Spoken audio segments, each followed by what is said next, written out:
I'd like to go back to a story that happened to us last time we met up.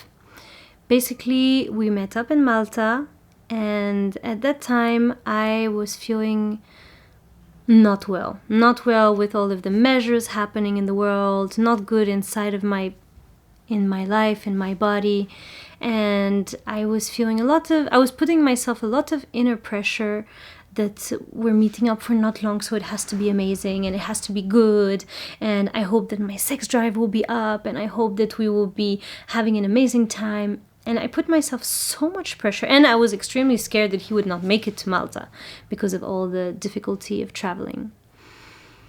But so what happened when we met in Malta, I was stressed like crazy and with so much pressure. And I was so afraid that we would not have a good time that this fear took a bit like, I wouldn't say it took all of the space, but it definitely came to bother us. And what is interesting is that we met up for a few days, and then we went to a place where we were going to do 2 retreats. And when we arrived there, we were supposed to not be in the same room. But when we arrived, they had put us in the same room. And we said, okay. But both of us thought about, I wonder if it would have been better to be with other people. But we didn't say anything. Eden didn't say anything to me because he didn't want to hurt me. And he also didn't want to get into a fight or get into a big conversation about this and open up all of my wounds. And I didn't mention anything because I was extremely afraid of, oh la la, what does it mean if I actually want to be in another room than the one with my boyfriend? But now we're here months later, and we talked about this, I don't know, like a few weeks later or whatever, that actually we both had considered being in the other room. And even though it was later and we just talked about it, it still hurt me. Like I still couldn't help it. And I'm wondering now if we would have been in different rooms, actually how it would have looked like. And if I had had more faith in us. This is my point of view. I don't know what he would say about it, but I feel that if I would have had more faith in us, we would have gone into different rooms. I would have kind of chilled the fuck out, make different connection with people, and then kind of get impatient to see him and to be with him.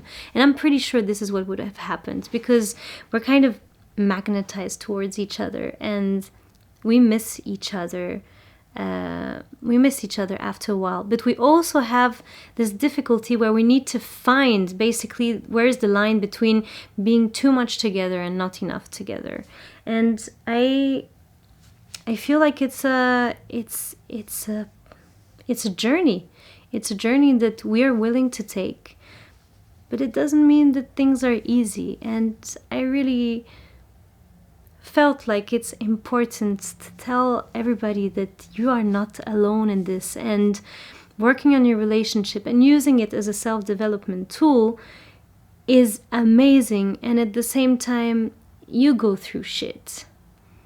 So I also wanted to say this for the people who thought like that we have a perfect relationship.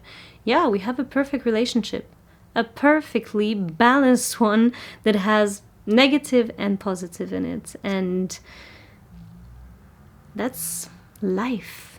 It's just life. We're alive, and I think it will never exist to be perfectly okay. And this is something I have to let go of, like the idea that I can be perfectly okay with him. Or we will.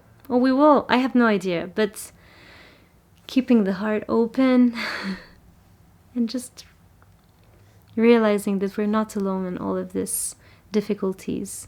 Human interaction is not what we've been taught at school how to do, and figuring it out is always a challenge.